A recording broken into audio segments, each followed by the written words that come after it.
3 homens, uma mulher. Um segredo que poderia destruir uma das famílias mais poderosas de Minas Gerais. E uma pergunta que ecoou pelos salões da elite imperial.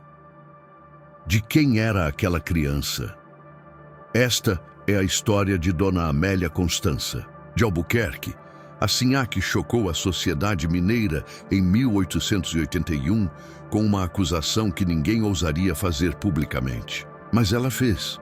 E o que aconteceu depois mudou não apenas sua vida, mas a de dezenas de pessoas ao seu redor. Você está no canal Ecos da Escravidão. Aqui, cada vídeo é uma viagem no tempo, onde revivemos as páginas mais obscuras do Brasil imperial e do período colonial. Não são lendas, são temas reais, inspirados em acontecimentos documentados, mas narrados de forma intensa e humana, para que você sinta na pele como era viver no tempo da senzala, do pelourinho e dos engenhos. Revelamos histórias reais do Brasil imperial e do colonialismo, sem filtros e sem máscaras. Foram horas de pesquisa em documentos esquecidos e registros ocultos para trazer este conteúdo até você. Deixa o seu like, comenta de onde nos acompanha e como imagina que teria sido viver no tempo colonial. Isso ajuda muito a fortalecer o canal e a espalhar essa memória que a história tentou apagar. Nossa história começa na cidade de Diamantina, no coração de Minas Gerais, em uma época onde a escravidão ainda era legal, mas já começava a rachar sob a pressão dos movimentos abolicionistas. O ano era 1881 e a fazenda Santa Eufrásia era uma das propriedades mais prósperas da região. Seu dono, o coronel Gaspar Rodrigues de Albuquerque, era um homem de 62 anos, viúvo havia 3 anos, respeitado pela elite local e temido pelos mais de 80 escravos que trabalhavam em suas terras. Mas o coronel tinha um problema chamado Amélia. Dona Amélia Constança era sua nora, viúva de seu filho primogênito Cristóvão, que havia morrido de febre amarela 2 anos antes. Ela tinha 27 anos, era considerada uma das mulheres mais belas de Diamantina e vivia na casa grande da fazenda sob a tutela do sogro. Segundo as convenções da época, ela deveria ter voltado para a casa de seus próprios pais após enviuvar. Mas Dona Amélia não tinha para onde ir. Seus pais haviam morrido quando ela era jovem, e ela não tinha irmãos ou parentes próximos que pudessem acolhê-la. Então, ela permaneceu na fazenda Santa Eufrásia, e foi ali que tudo começou a desmoronar. A primeira vez que se falou sobre Dona Amélia de forma escandalosa foi em março de 1881. Uma escrava doméstica chamada Josefa, que servia à família há mais de 15 anos.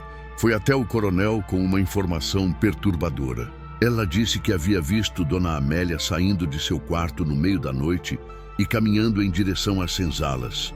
Não uma vez, mas várias vezes ao longo de semanas. O coronel, inicialmente, não acreditou. Achava impossível que sua nora, uma mulher de sua posição, pudesse fazer algo tão impensável. Mas Josefa insistiu, e outros escravos começaram a sussurrar. Diziam que viam vultos, que ouviam vozes baixas à noite, que algo estava acontecendo. Gaspar Rodrigues decidiu investigar. Ele ordenou que um dos capatazes, um homem chamado Inácio, vigiasse os movimentos de Dona Amélia discretamente. E o que Inácio descobriu confirmou os rumores mais perturbadores. Dona Amélia estava, de fato, visitando as senzalas à noite. Mas não para supervisionar trabalhos ou verificar condições. Ela estava se encontrando com escravos, com homens escravizados. E esses encontros não eram breves ou casuais. Os 3 homens eram conhecidos na fazenda. O primeiro chamava-se Damião. Tinha cerca de 30 anos. Era alto, forte, trabalhava na lavoura de café e era considerado um dos escravos mais competentes da propriedade. O segundo era Vicente, 25 anos, mulato claro, que trabalhava como ferreiro e tinha uma habilidade excepcional para consertar ferramentas e equipamentos. O terceiro era Benedito, apenas 22 anos, que trabalhava nos estábulos e tinha fama de ser calmo e obediente. Mas como isso começou? Como uma sinhá, uma mulher branca da elite, poderia se envolver com não apenas um, mas 3 homens escravizados? A resposta está nos meses que antecederam março de 1881. Dona Amélia não era feliz na fazenda Santa Eufrásia.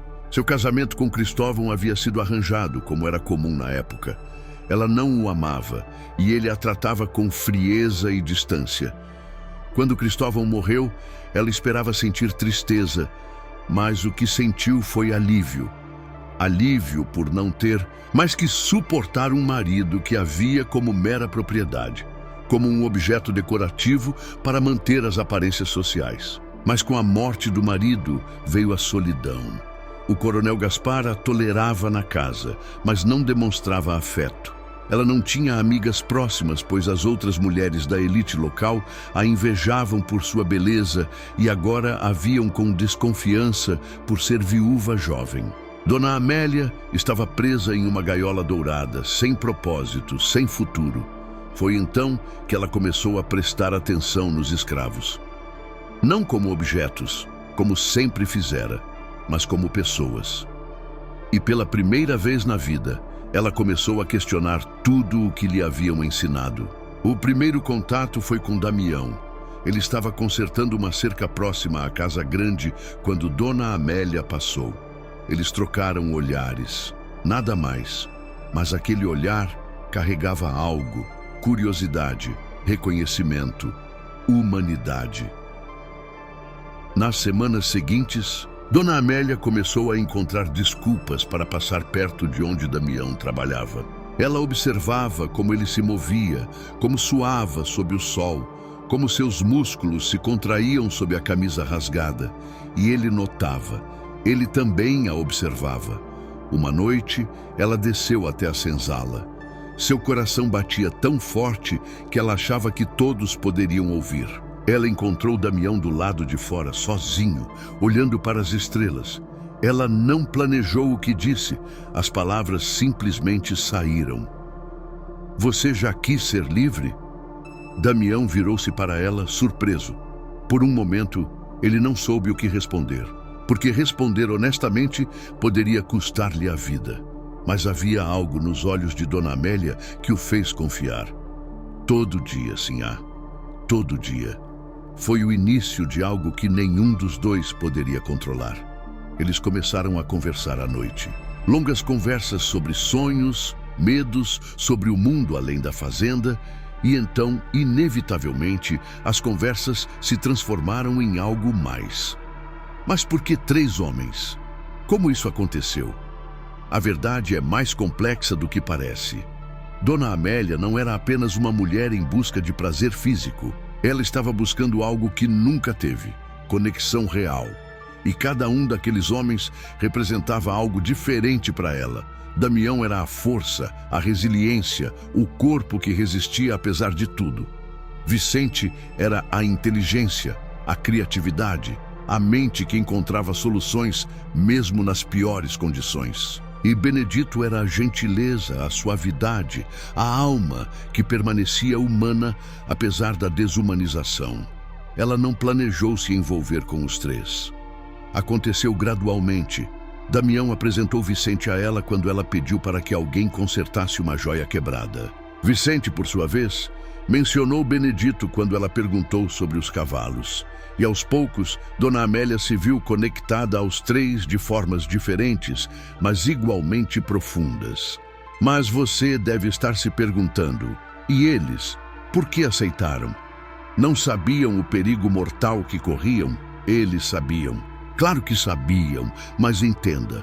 Quando você vive uma vida inteira sendo tratado como animal, sendo açoitado, sendo negado sua própria humanidade, e de repente alguém te olha nos olhos e te trata como pessoa, como homem, como ser humano digno de afeto e desejo, você arrisca tudo.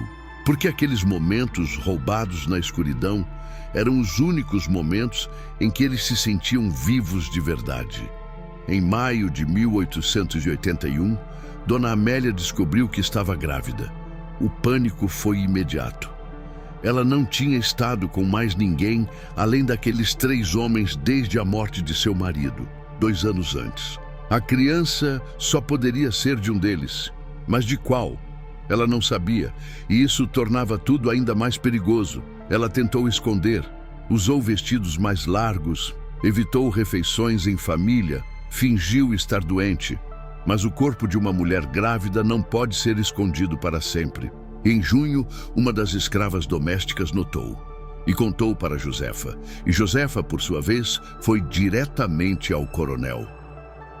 Quando o coronel Gaspar Rodrigues confrontou Dona Amélia, ela poderia ter mentido. Poderia ter inventado uma história sobre ter sido violentada, sobre ter sido forçada. Muitas mulheres em sua posição fariam isso para salvar sua reputação.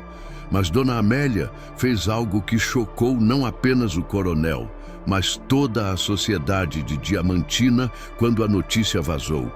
Ela disse a verdade. Estou grávida, e o pai pode ser Damião, Vicente ou Benedito. Não sei qual dos 3.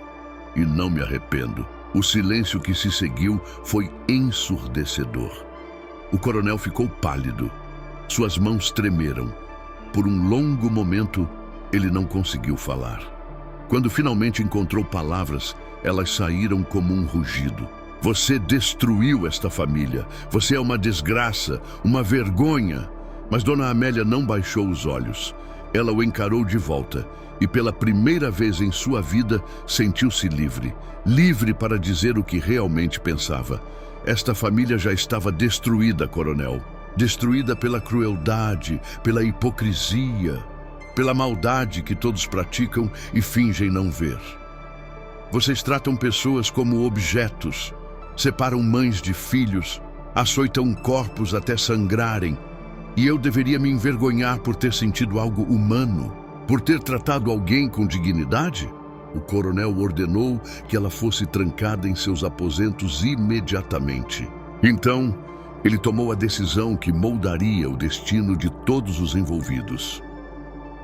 Damião, Vicente e Benedito foram presos na mesma noite, acorrentados, levados para o pelourinho público de Diamantina.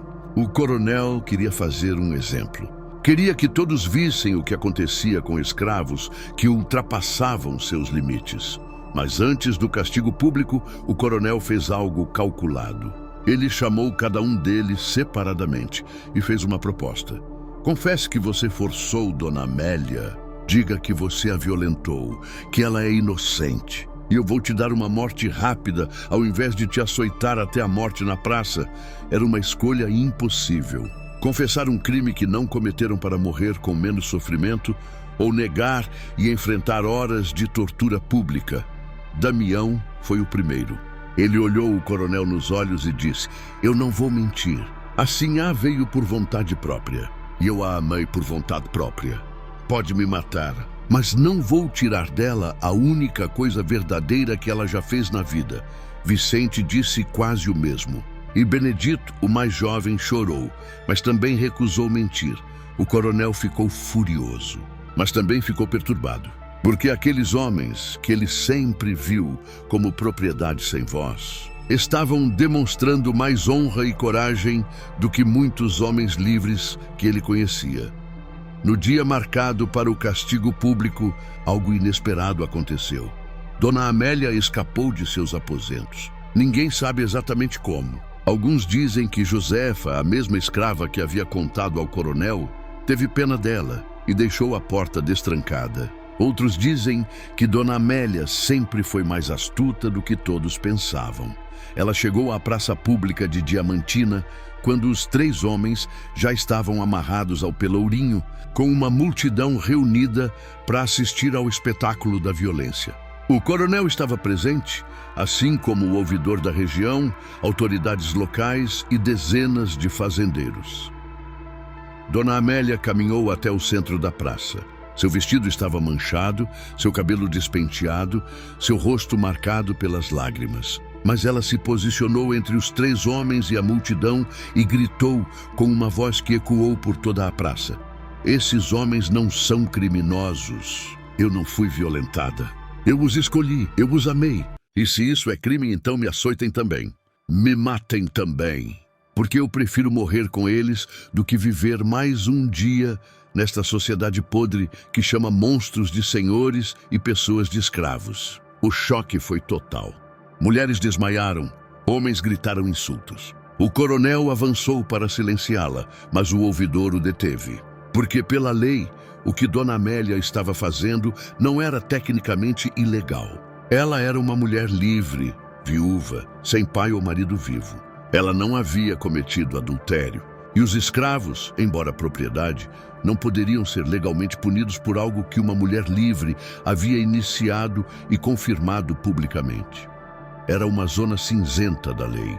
E o ouvidor, um homem chamado Sebastião Correia, que secretamente simpatizava com os abolicionistas, viu uma oportunidade. Ele declarou que, dada a confissão pública de Dona Amélia e a ausência de violência comprovada, os escravos não poderiam ser executados ou açoitados publicamente sem um julgamento formal.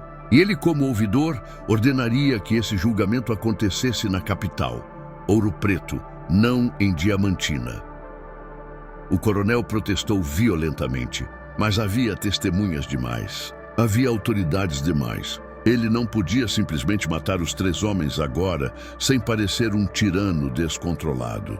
Damião, Vicente e Benedito foram levados para uma prisão temporária. E Dona Amélia foi declarada mentalmente perturbada e enviada para um convento em Mariana, onde seria tratada de sua loucura. Mas a história não termina aqui. Porque o que aconteceu nos meses seguintes foi ainda mais surpreendente. O caso ganhou notoriedade. Jornais abolicionistas de Rio de Janeiro e São Paulo publicaram artigos sobre a Sinhá de Diamantina. Intelectuais debateram o caso, e a pressão sobre as autoridades aumentou. Em agosto de 1881, 3 meses após o incidente na praça, o julgamento finalmente aconteceu em Ouro Preto. Mas não foi um julgamento de Damião, Vicente e Benedito. Foi um julgamento sobre a própria instituição da escravidão. Advogados abolicionistas se ofereceram para defender os 3 homens gratuitamente. E eles argumentaram algo revolucionário para a época. Se os escravos eram considerados propriedade sem vontade própria, então não poderiam ser culpados por nada que fizessem, pois propriedades não têm agência moral. Mas se eles poderiam ser culpados, então deveriam ser considerados pessoas com vontade própria. E se eram pessoas, não poderiam ser escravizados. Era um argumento circular que expunha a contradição fundamental da escravidão. O júri ficou dividido. O caso se arrastou por semanas. E durante esse tempo, Dona Amélia, ainda no convento, deu à luz uma menina, de pele morena clara, com olhos grandes e cabelo cacheado. Impossível saber apenas olhando qual dos 3 homens era o pai. Dona Amélia a batizou de Liberdade. O caso nunca teve uma resolução formal. O sistema legal simplesmente não sabia como lidar com aquela situação sem colocar em risco toda a estrutura da escravidão. Então, o que aconteceu foi uma série de acordos secretos e manobras políticas. Damião, Vicente e Benedito foram vendidos para um fazendeiro do Rio de Janeiro que era conhecido abolicionista. Na prática, ele os comprou apenas para libertá-los imediatamente. Eles receberam cartas de alforria e desapareceram da história oficial. Alguns registros sugerem que eles foram para quilombos no interior. Outros dizem que eles emigraram para o norte. Dona Amélia permaneceu no convento por 2 anos. Mas em 1883, com o movimento abolicionista cada vez mais forte, ela foi silenciosamente liberada. Ela voltou para Diamantina, não para a fazenda do sogro, mas para uma pequena casa na cidade que havia sido comprada por um grupo de mulheres abolicionistas. E ali, longe dos olhos da sociedade que a condenou, ela criou sua filha Liberdade. Ensinou-a a ler, a escrever, a pensar por si mesma. E contou-lhe, quando ela era velha o suficiente para entender, a verdade sobre seus pais. Sobre 3 homens corajosos que preferiram morrer com dignidade a viver mentindo. sobre um amor que desafiou todas as regras de uma sociedade doente. O coronel Gaspar Rodrigues morreu em 1884, amargo e sozinho. A fazenda Santa Eufrásia entrou em declínio e foi vendida anos depois. E quando a Lei Áurea foi assinada em 1888, libertando todos os escravos do Brasil, Dona Amélia estava na praça pública de Diamantina, com sua filha Liberdade ao lado, chorando lágrimas de alegria. Registros da época indicam que Dona Amélia viveu até 1910, morrendo aos 56 anos. Liberdade tornou-se professora e teve 3 filhos. Seus descendentes, segundo registros genealógicos fragmentados, ainda vivem em Minas Gerais hoje. Esta história não é sobre escândalo sexual. Não é sobre transgressão pelo prazer da transgressão. É sobre humanidade. É sobre o que acontece quando alguém finalmente enxerga outras pessoas, não como objetos. É sobre coragem de 3 homens que recusaram mentir mesmo sob ameaça de morte. É sobre uma mulher que escolheu a verdade quando a mentira teria sido muito mais fácil e segura.